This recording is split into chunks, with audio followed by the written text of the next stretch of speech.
अरविंद छिपा चैनल में आप सभी का स्वागत है। यदि आपको मेरे पढ़ाने का तरीका अच्छा लगा हो तो प्लीज़ मेरे चैनल को लाइक, शेयर, सब्सक्राइब जरूर करें व आगे की पार्ट की नोटिफिकेशन पाने के लिए बेल आइकन को जरूर दबाएं। बिंदु इस P स्थित है। यदि DP एवं AB को आगे बढ़ाए तो L पर मिलते हैं तो सिद्ध कीजिए DP बट्टे PL बराबर DC बट्टे BL होगा या DL बट्टे DP बराबर AL बट्टे DC होगा। सवाल में दे रखा है ABCD एक समांतर चतुर्भुज है। तो पहले हम सर्वप्रथम ABCD एक समांतर चतुर्भुज बनाते हैं। तो बच्चों ये रहा ABCD समांतर चतुर्भुज। समांतर चतुर्भुज की क्या खासियत होती है? समांतर चतुर्भुज उस कहते हैं जिसकी आमने सामने की भुजाएं बराबर व समांतर हो। यह भुजा इसके बराबर भी हो और यह भुजा इसके समांतर भी हो। इसी प्रकार यह भुजा इसके बराबर भी हो और यह भुजा इसके समांतर भी हो। यानी हमें दिया गया है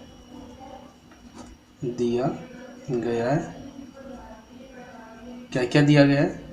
AB के समांतर DC है व AB बराबर DC है। AB समांतर DC के और AB बराबर है DC के। इसी प्रकार AD समांतर है BC के व AD बराबर है BC के। AD बराबर है BC के। जिसकी भुजा BC पर कोई बिंदु P स्थित है। मानता हूँ P बिंदु यहाँ पे स्थित है। यदि DP एवं AB को आगे बढ़ा दिया जाए, DP और AB को आगे बढ़ा दिया तो ये L बिंदु पर मिलते हैं। कौन से बिंदु पर मिलते हैं? L बिंदु पर मिलते हैं। तो सिद्ध करना है DP बट्टे PL बराबर है DC बट्टे BL। तो बच्चों त्रिभुज ADL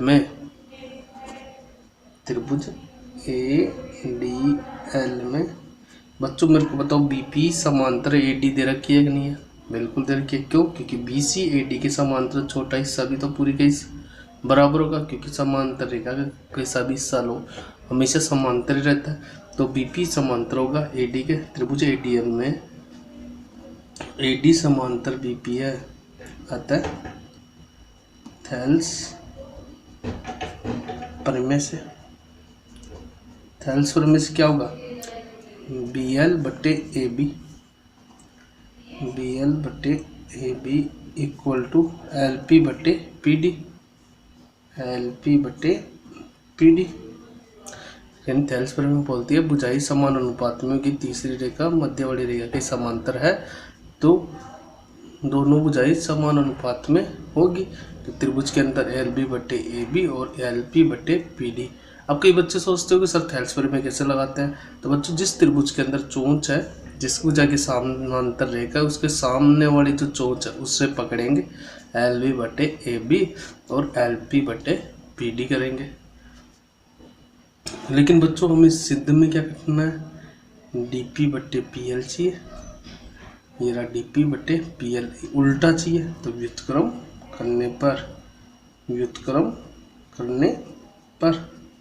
व्युत्क्रम कोई अकेले पक्ष का नहीं होता, दोनों पक्षों का व्युत्क्रम करने पर। तो बच्चों दोनों पक्षों का व्युत्क्रम करने पर, तो व्युत्क्रम करते तो अंश तो हर में बदल जाता है और हर अंश में बदल जाता है। तो AB तो ऊपर चला जाएगा और BL नीचे आ जाएगा। इसी प्रकार PD ऊपर चला जाएगा, जिसे हम DP भी बोल सकते हैं उत्तर के अनुसार, और PL नीचे आ जाएगा। तो बच्चों एक चीज़ तो सिद्ध हो गई हमारी। क्या? AB बट्टे BL बराबर DP बट्टे PL। तो क्वेश्चन नंबर 1 सिद्ध होगा, इति सिद्ध। अब सेकंड हल करते हैं DP बट्टे PL। तो सेकंड की ओर चलते हैं बच्चों। देखो बच्चों सिद्ध हो गया क्या? DP बट्टे PL और DC बट्टे BL। बच्चों यहाँ DC है, सिद्ध नहीं हुआ है। तो बच्चों हमने पता है AB बराबर क्या होता है? DC। तो यहाँ AB का मान रख देंगे DC। तो DC बट्टे BL बराबर डी बटे पी एल, चूँकि ए बी बराबर किसके है, बी सी के, इसलिए हमारा ये सिद्ध हो गया। दूसरा क्या सिद्ध करना है, डी एल बटे डी पी, यानी डी पी नीचे आना चाहिए। भाई क्वेश्चन के अनुसार डी पी कहाँ आना चाहिए, नीचे। क्यों ना फिर से इसका व्युत्क्रम करने पर दोनों पक्षों का व्युत्क्रम करने पर, दोनों पक्षों के व्युत्क्रम करेंगे तो हमारे पास आ जाएगा ये, इसका करेंगे, इसको कर लो, चलो एक ही बात है। बी एल बटे डी सी बराबर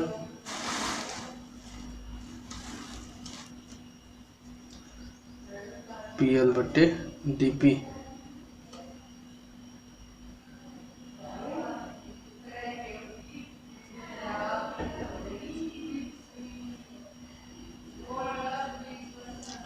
डी सी की जगह वापस ए बी रखेंगे, बी एल बटे A B equal to P L बटे डी पी, दोनों पक्षों में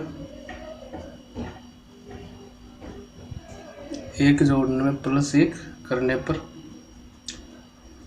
तो बी एल बटे ए बी प्लस का एक और पी एल बटे डी पी प्लस का एक, जिसके घर में कुछ नहीं तो उसके घर में एक रखेंगे और ए बी और एक क्लैश लेंगे तो हमारे पास आएगा ए बी का ए बी में भाग देंगे तो एक बार, एक को बी एल से गुणा करेंगे तो बी एल, एक का भाग ए बी में देंगे A B bar, A B को एक से गुणा करेंगे तो ए बी, डी पी और एक क्लैश लेंगे तो डी पी का भाग डी पी में देंगे एक बार, एक को पी एल से गुणा करूँगा तो पी एल, एक का भाग डी पी में दूंगा डी पी बार और डी पी को एक से गुणा करूँगा तो डी पी।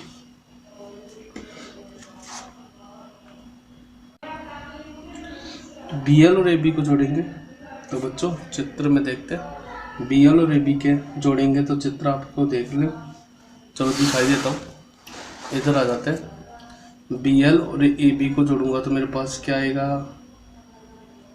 अरे भाई बी एल और ए बी को जोड़ूंगा तो मेरे पास क्या आएगा, ए एल, तो यहाँ लिखेंगे ए एल बट्टे ए बी बराबर, इसी प्रकार पी एल और डी पी को जोड़ूं तो बच्चों पी एल और डी पी को जोड़ूंगा तो क्या आएगा, डी एल, तो बच्चों लिखते हैं डी एल बटे डी पी, हमें भी सिद्धि यही करना था, इति सिद्ध। त्रिभुज एबीसी की भुजा ए बी पर डी और ई दो ऐसे बिंदु स्थित है, यह कोई त्रिभुज ए बी सी है, इसकी भुजा ए बी पर एक तो डी बिंदु है और एक ई बिंदु इस प्रकार स्थित है कि ए डी यानी ये वाली दूरी ए डी बी ई के बराबर है। डी पी समांतर बी सी है, बी सी ढूंढने, बी सी है, इसके समांतर इसका डी से जाती है तो इसका मतलब ऐसे होगी, और इस बिंदु का नाम क्या है, पी, तो डी पी समांतर रेखा है किसके, बी सी के, और ई क्यू समांतर ए सी है, ई क्यू समांतर ए सी, तो बच्चों ए सी के देखेंगे ए सी ये रही है, तो ए सी के समांतर रेखा कैसी होगी, यहाँ से, तो कहाँ से जा रही है, ई से, तो ये ई क्यू समांतर रेखा है किसके, ए सी के। सिद्ध करना है कि पी क्यू समांतर है ए बी के, तो दिया गया है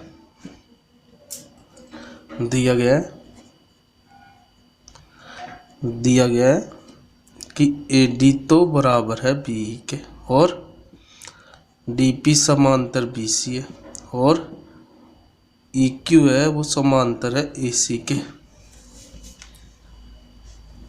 तो सबसे पहले हम चीज़ें दे रखी सी से देखते हैं, डी पी समांतर बी सी है, डी पी समांतर बी सी और किसी त्रिभुज के अंदर ये वाली रेखा इसके समांतर है, तो थेल्स पर में क्या बोलती, यदि इनसे गुजरने वाली रेखा समांतर रेखा है तो भुजाएं समान अनुपात में होगी, अतः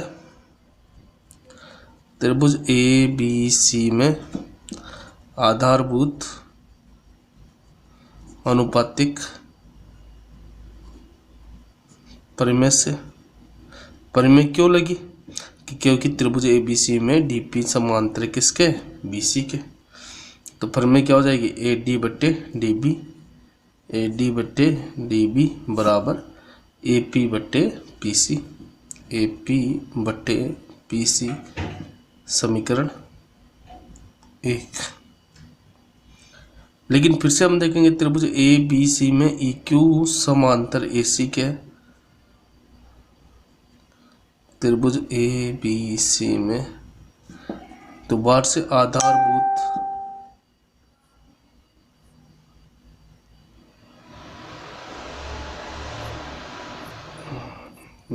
से आधारभूत अनुपातिक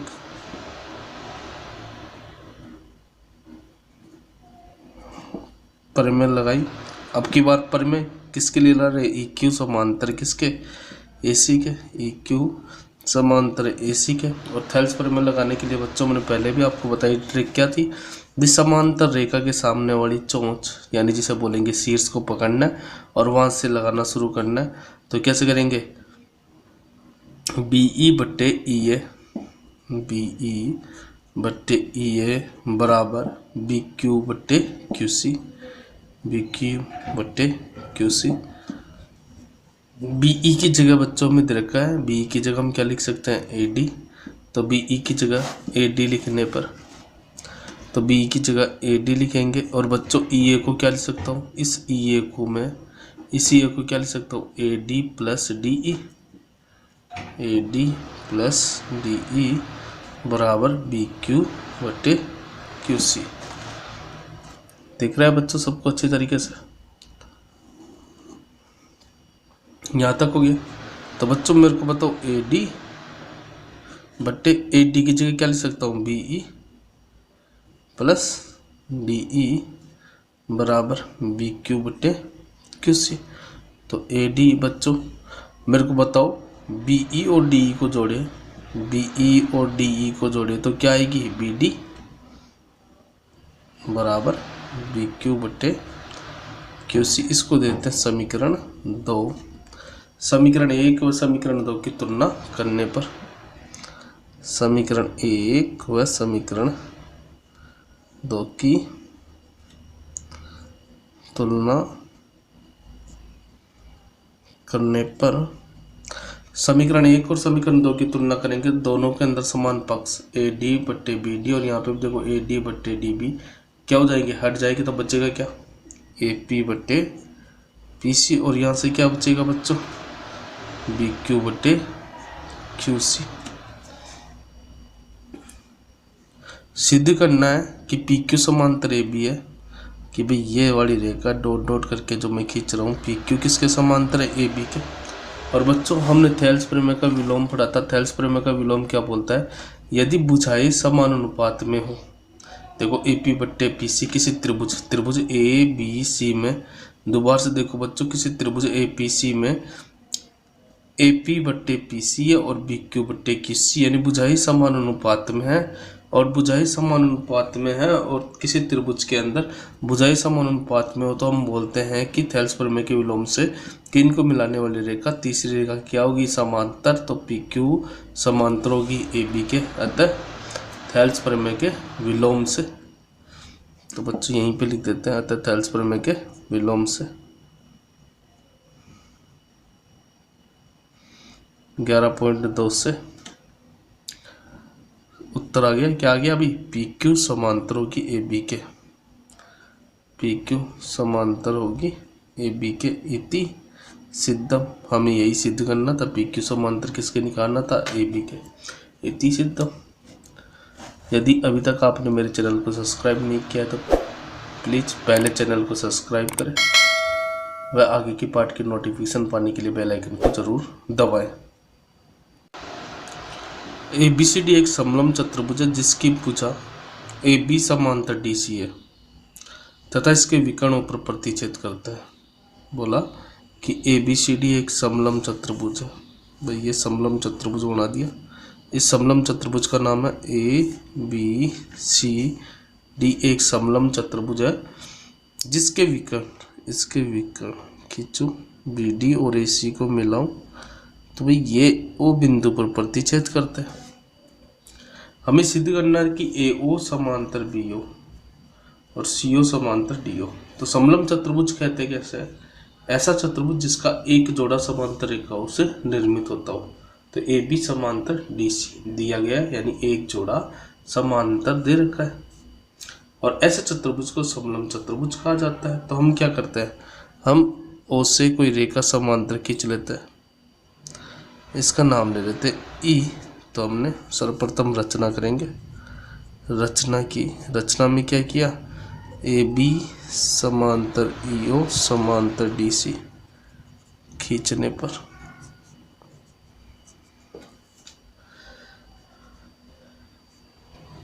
तो त्रिभुज ए डी बी में, त्रिभुज ए डी बी में, त्रिभुज ए डी बी में ई ओ समांतर ए बी है, ई ओ समांतर ए बी है, अतः Thales Paramesh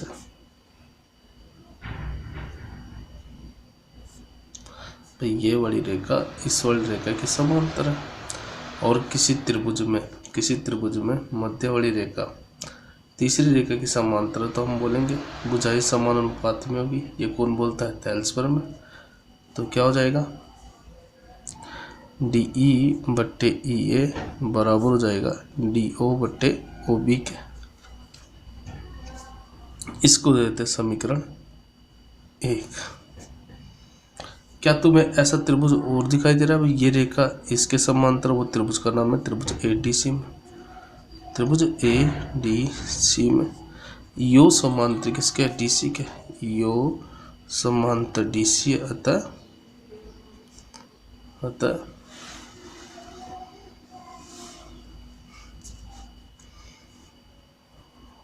Thales Paramesh. Thales Paramesh क्या बोलेगी भाई, त्रिभुज में ये रेखा इसके समांतर, और मैंने पहले बताया था जो रेखा जिसके समांतर उसके सामने वाला शीर्ष लेंगे और उसको उसी हिसाब से थेल्स परमेश में लगाएंगे। तो यहाँ से आ जाएगी ए ई बट्टे ई डी, ए ई बट्टे ई डी बराबर हो जाएगा ए ओ बट्टे ओ सी के, ए ओ बट्टे ओ सी के। भाई यहाँ पे भी ए ई बट्टे डी है और यहाँ पे भी ए ई बट्टे ई डी है, यहाँ डी ई बट्टे ई है, तो ये इसका उल्टा है। तो भाई क्यों ना व्युत्क्रम व्युत्क्रम करेंगे तो क्या हो जाएगा, ई डी तो ऊपर चला जाएगा और ए ई नीचे आ जाएगा, ओ सी ऊपर चला जाएगा, ए ओ कहाँ जाएगा, नीचे। इसको देता हूँ समीकरण 2। समीकरण 1 और समीकरण 2 की तुलना करने पर, समीकरण 1 व समीकरण 2 की तुलना करने पर, समीकरण 1 और समीकरण 2 की तुलना करेंगे। और कई बार बच्चों बता चुका हूँ कि तुलना करते समय जो दोनों में पक्ष समान होता है, दोनों में डी ई बट्टे ए यहाँ पे भी है, डी ई बट्टे ए यहाँ पे भी है, हट जाएगा, बचेगा क्या, डी ओ बट्टे ओ बी बराबर ओ सी बट्टे ए ओ। सिद्ध करने में ए ओ बट्टे बी ओ अपना क्या रहा है, ए ओ बट्टे सी ओ। तो पहले इसको वज्र गुणा करेंगे, तो ए ओ गुणा, तो बच्चों ए ओ गुणा डी ओ बराबर ओ सी गुणा ओ बी। तो बच्चों ए ओ के नीचे हमें बी ओ चाहिए, तो भाई गुणा की चीज़ किस में आ जाएगी, भाग में, बचा क्या, ओ सी, और ये गुणा की चीज़ इधर आएगी तो किस में आ जाएगी, भाग में। इति सिद्धम, हेंस प्रूव्ड। क्योंकि हमें सिद्ध करने में ये चाहिए था ए ओ बट्टे बी ओ बराबर सी ओ बट्टे डी ओ, लेकिन सवाल से हमारे को क्या मिल रहा था, डी ओ बट्टे ओ बी और ओ सी बट्टे ए ओ। ये सिद्ध करने में नहीं था। तो सिद्ध करने में क्या था, हमने क्या कर दिया, वज्र गुणा किया, वज्र गुणा करने पर, और वज्र गुणा किया तो क्या हुआ, डी ओ ए ओ सी गुणा हो गया और ओ बी ओ सी गुणा हो गया। क्योंकि वज्र गुणा में हम जानते हैं तिरछा गुणा होता है, अंश हर से और हर किससे गुणा होता है, अंश से गुणा हो जाता है। तो हमें जो चाहिए था उसी के अनुसार हमने पक्षांतर किया। तो जिससे हमें ए ओ ऊपर चाहिए था तो ए ओ, और ए ओ के नीचे क्या चाहिए था, बी ओ। तो ये गुणा की चीज़ें इधर आएगी तो इसमें आ जाएगी भाग में, तो बी ओ आ गया। इधर क्या बचा ओसी, ओसी के नीचे क्या चाहिए डीओ, तो गुणा की चीज इधर आ जाएगी तो किस में जाएगी भाग में पक्षांतर के नियम से। इति सिद्धम।